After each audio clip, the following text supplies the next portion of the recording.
Kumusta mga kanoysi? Welcome back sa ating YouTube channel. So, another update naman tayo about Madam Nora Honor, ano. So, ang video to naman men is about ito sa parang husband niya or sa lovers niya na nagtagal ng 30 years or grabe. Sobrang haba ng 30 years, diba? Tapos, hindi iniwan. So, tingnan natin yung ano nila, solid love story nila par. So, ang video to ay mula kay Showbiz Persona. So, meron itong pamagat na ang 30 years na pagmamahal ni John Rendes kay Nora Honor. So, yan yung panonorin natin. Bibigyan natin ng reaction. So, bago natin simulan, Showbiz Persona, supportahan nyo yan. Tapos, syempre, kung trip nyo ng mga ganitong reaction video, may kasama kayo manood, huwag nyo na rin kalimutang supportahan yung YouTube channel natin, Filipino IC. So, mga kanoysi, hindi na natin na patatagalin pa. Simulan na natin. So, again, ang pamagat ng video ito, ang 30 years na pagmamahal ni John Rendes kay Nora Honor. Showbiz Persona, Filipino IC, like, comment, share, subscribe. Start. Ni Nora Honor, may isang lalaki na hindi Start zero. Start zero. Dapat start zero. Sa pagpanaw ni Nora Honor, may isang lalaki na hindi umalis sa tabi nito sa loob ng 30 taon hanggang sa pagkakaospital ng aktres at ngayon sa burol nito. Siya si John Rendes na pinukol noon ng mga pambabatikos. Subalit nakatanggap siya ng magagandang salita ngayon sa social media matapos mapatunayan na siya ang nag-iisang lalaking hindi nang iwan sa ating superstar. Grabe, ang sarap talagang marinig yung mga ganito ano sa kabila ng mga bitterness ng mga kababayan natin na kesyo ganyan, walang forever. So ito, pinatunayan na nga nilang dalawa ano. Showbiz Persona. Subscribe niya rin yan para. Noong dekada 90 sa panahong si Nora Honor ay naninirahan sa Amerika at dumaranas ng mga personal na hamon. Doon niya nakilala si John Rendes, isang rapper at underground artist sa California. Bagaman hindi agad nakilala sa mainstream music scene, si John ay isang taong may matinding pagmamahal sa sining at musika. Isang bagay na agad nilang pinagkasunduan ni Ate Guy. Sa mga panayam, si Nora mismo ang nagpakilala kay John sa mga kaibigan bilang kanyang malapit na kaibigan at creative partner. Mabilis ang kanilang naging koneksyon. Sa mga panahong ang superstar ay dumaranas ng pag-iisa, pagkalukmok sa karera at mga problemang personal. Si John ang yan din yung masarap talaga, yung kahit sa downs, di ba? Hindi lang puro ups, parang dapat ups and downs. Kayo talaga yung nagdadamayan, di ba? Mas masarap kasi yung magkasama kayo na nilalabanan yung nasa downs pa kayo. Tapos mas masarap na yun kapag nasa ups na kayo or you know yung nakikita nyo na yung or nagkakasuccess na kayo. Diba na parang ilo-look back nyo na lang yung mga paghihirap nyo dati. Diba na parang, grabe galing din tayo dun dati. Tapos eto na tayo ngayon. So, thank God ka na lang talaga, diba? kasama niya sa bawat hakbang. Ang pagkakaibigang ito ay lumago sa pamamagitan ng mga proyektong magkasama nilang binuo, kabilang na ang ilang indie music recordings at performances na eksklusibo para sa mga Filipino community sa Amerika. Habang unti-unting nawawala si Nora sa spotlight, noong mga huling taon ng 1990s, si John Rendes ay nandoon bilang matibay na haligi ng suporta. Naging personal assistant, tagapag-alaga, kaibigan at kutuwang si John sa pagbabalik ni Nora sa Pilipinas at sa kanyang karera. Hindi matatawaran ang katapatan ni John. Ayon sa kanya sa isang panayam, "Ako lang ang tumagal. Lahat ng dumating sumuko sila. Hindi ko iniisip ang diba? Darating din talaga yung time kasi para na, you know, darating yung tamang lalaki para sa'yo, tamang babae para sa'yo. Diba? Sabi nga nila, hindi porket nagkaroon ka ng grabing heartbreak is katapusan mo na. Diba? Wala, may hinahanda lang talaga si Lord para sa'yo or parang ginigiveaway ka ni Lord ba or parang wala na, tinaayos na ni God yung daanan ng Prince Charming mo talaga papunta sa'yo, diba? Na, oy, may karelasyon ka ngayon ha, pero I think hindi talaga kayo pwede sa isa't isa eh. So, sige, mag-cheat yan sa'yo. So, parang ganyan. Mas masakit nga lang, di ba? Pero kapag nag-heal naman yung heart mo, eh, parang tatawanan mo na lang or, you know, mapapakamot ka na lang sa ulo na, oy, ba't ko iniyakan yung taong yun? Ganon. Gusto kong makita niya na hindi ko siya iiwanan no matter what they say. Mula sa simpleng pagiging kaibigan, naging tagapagtanggol si John sa panahon ng kahinaan ni Nora. Ngunit hindi naging madali ang lahat para kay John sa paglipas ng mga taon. Nakaranas siya ng mga pambabatikos, lalo na mula sa ilan sa mga anak ni Nora. May mga ulat ng tensyon, hindi pagkakaunawaan at mga pahayag mula sa pamilya na tila hindi nila tanggap si John bilang Well, sa part naman men na hindi tanggap ng mga anak, especially like that na may edad na sila, understandable naman yon, 'di ba? Ganyan naman talaga most likely nagsisimula na parang syempre matatakot sila, 'di ba? Syempre maano sila na baka may mangyari sa nanay ko or baka masaktan siya, something like that pa. Ang need mo lang gawin yan is patunayan mo sa kanila, 'di ba, na mali yung mga iniisip nila sa iyo.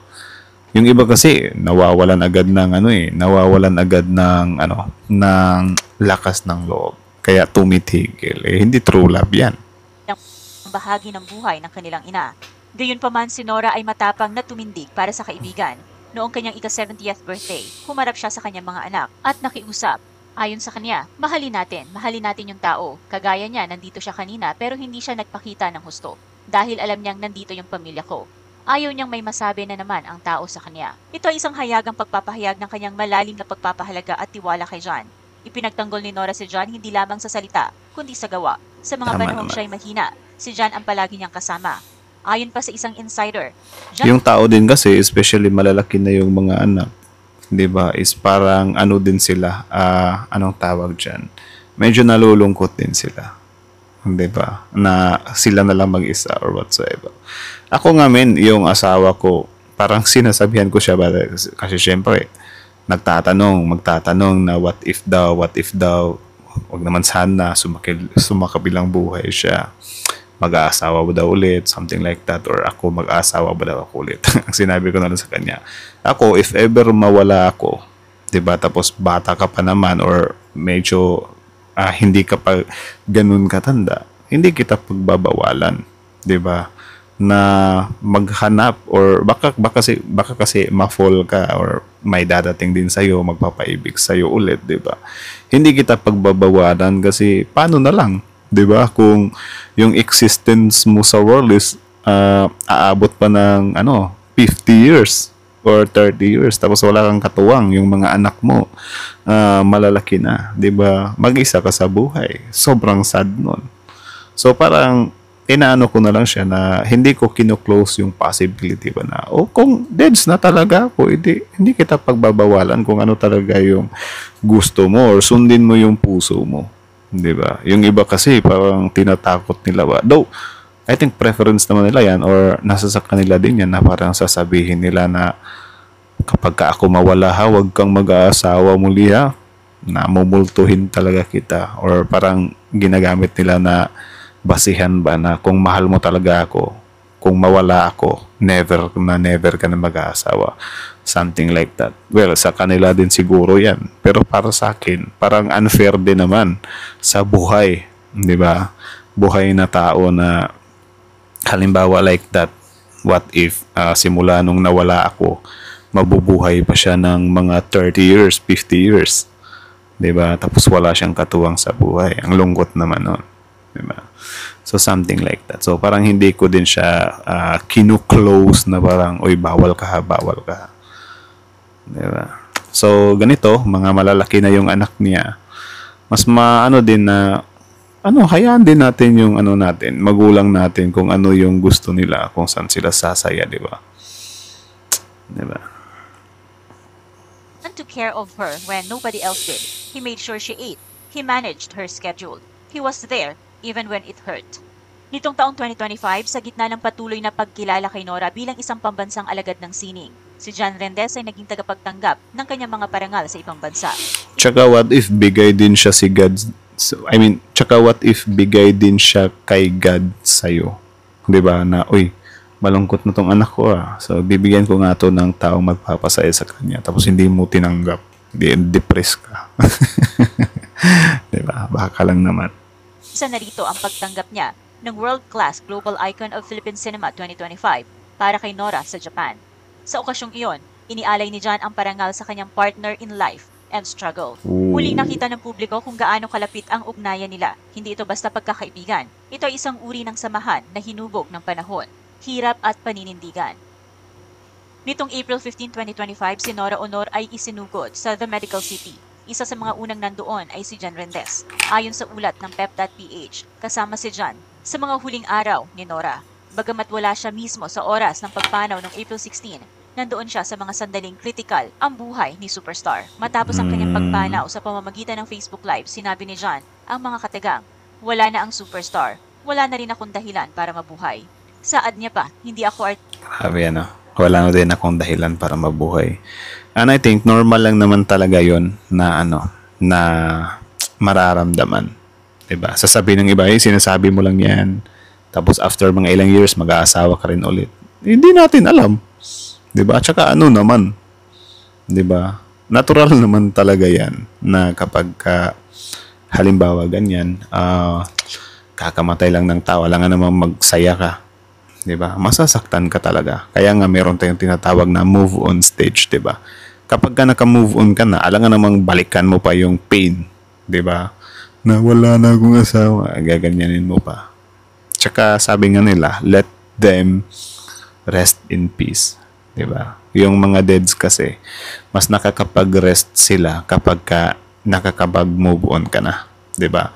The more na hindi ka nakakapag-move on, yung mga soul din nila, parang pag-alagala lang din sila dito sa earth. 'Di ba? So parang tulong na rin, tulong bulol talaga yan. Tulong na rin natin sa kanila yan na mag-move on tayo. Though hindi naman talaga needed na madaliin natin yung pag-move on Pero sana nga mag-move on ka, 'di ba? Para sumaya ka naman.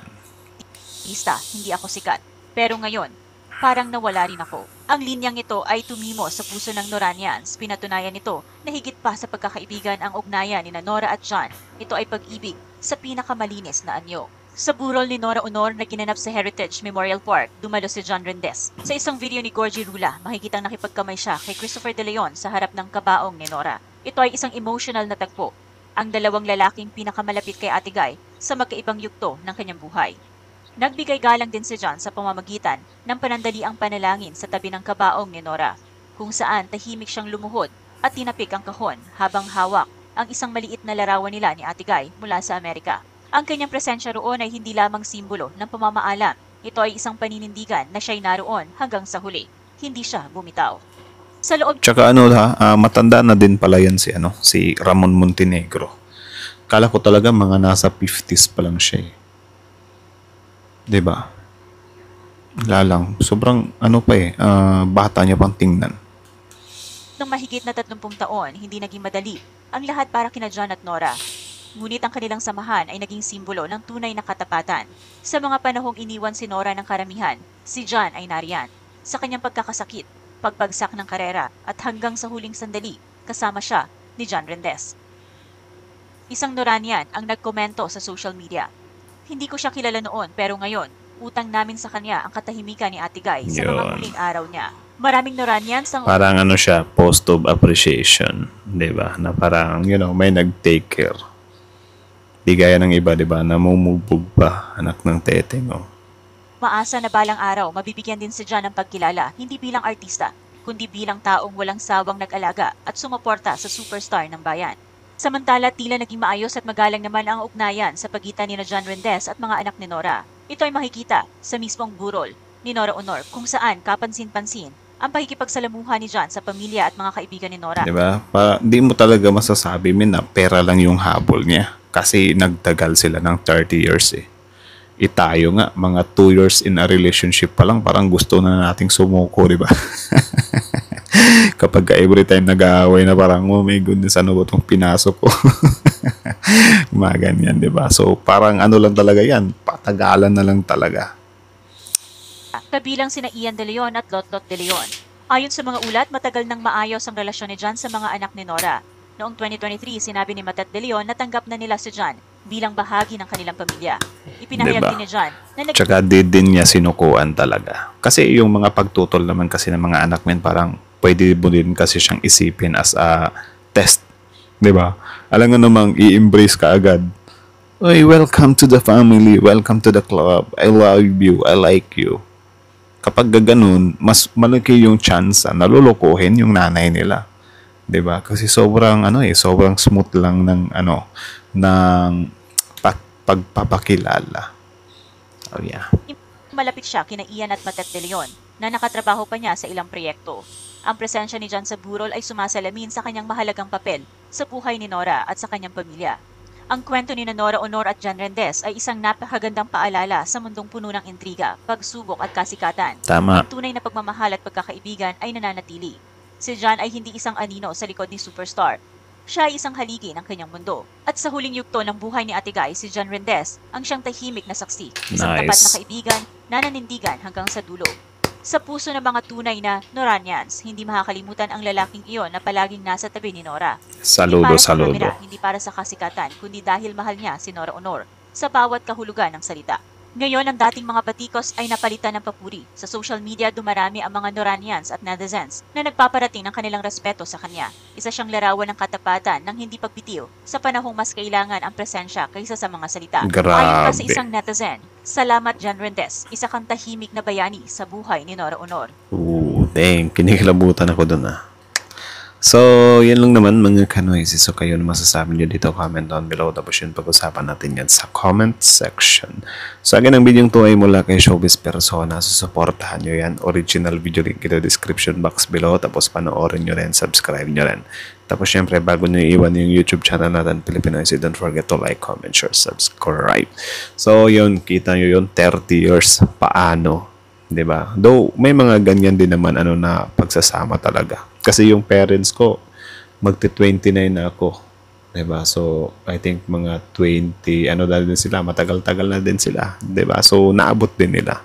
Though meron din namang mga ganyan talaga. Tsaka yung panahon naman, hindi mo din naman siya masasabi talaga na uy, sobrang ng 30 years sobrang tagal na niya na, 'di ba? Or halimbawa, ikaw, kakasimula mo pa lang ng isang relasyon, sasabihin mo parang ang hirap abutin ng 30 years. Pero hindi mo din kasi na mamamalayan yan kapag in a relationship ka na. 'Di ba? Hindi mo na mamamalayan yan. Like, magugulat ka na lang, uy, na pala, 20 years na pala kaming nagsasama. Pero syempre, sa 20 years na yon, pinagtiba yun ng away-bati moments, 'di ba? Tapos syempre, singitan ng mga love makings, then boom, solid, magtatagal ka talaga, 'di ba?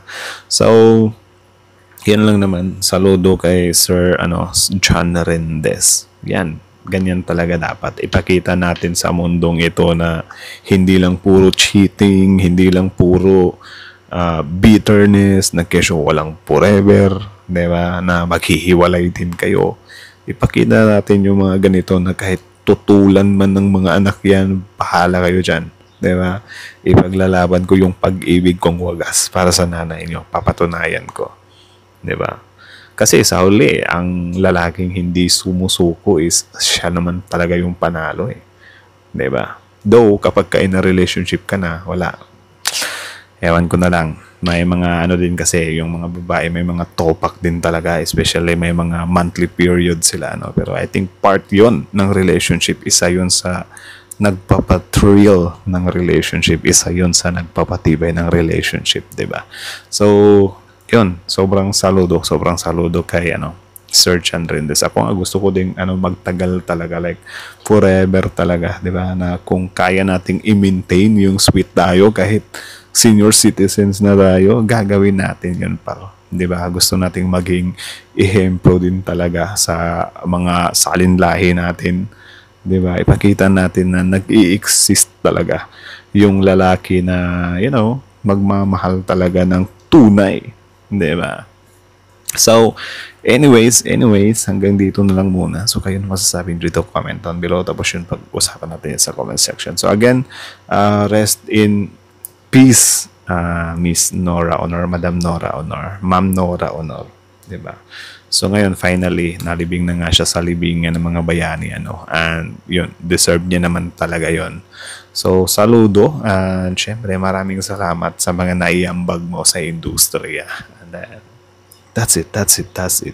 Ipag-pray din natin yung soul niya, men. So again, thank you so much for watching. Filipinoises out.